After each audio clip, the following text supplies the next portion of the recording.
Tonight, my colleague Bret Baier takes a look at the increasing trend of prepared foods.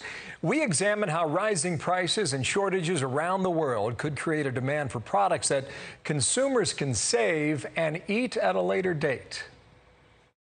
Thanks, Bill. In the first two parts of our series, we told you about the impact of inflation on fresh foods.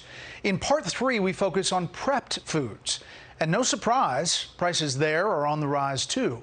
Consumers are spending 20% more on food at grocery stores, and part of that is blamed on stockpiling, a habit that gained popularity during COVID lockdowns.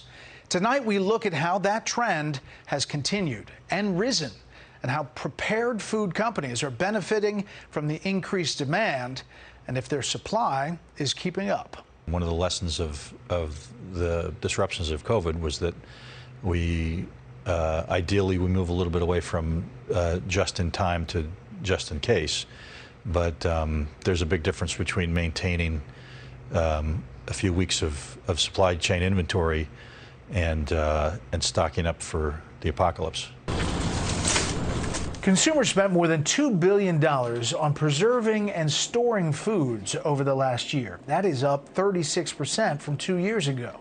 We believe that it's not about being afraid, it's about taking action, it's about not panicking, but being prepared. Nutrient Survival is a company that focuses not only on helping people prepare for a time of crisis when it comes to food, but also trying to get nutrient-enriched food for their daily lives. Their chefs take real nutrients and food, freeze-dry those so consumers can save it for another day. Many days, months, years. CEO Eric Christianson says the rising prices for groceries and product shortages inspired him to take action and create more long-lasting food. These are real contributors that are having to make difficult choices about what they're going to do with their future. So we're doing our best to hold the line and hold our prices so that, again, we can do what's right for America. Pantry staples have risen in price exponentially. Snack foods and cereals are up 13%. Rice and canned fruits are up more than 12%. Peanut butter and canned vegetables are close behind. And now customers are turning to companies like Nutrient Survival for food that lasts. Are you ramping up production from what you see? We can't keep up. Demand has just completely outstripped our ability from an operational standpoint. So we are aggressively investing. And that's another thing that's a concern, I think, not only for me, but for other companies, the amount of time it takes to get equipment built, installed, operational, especially with higher interest rates now. That's going to put a squeeze on capital expenditure. So that's a concern for me.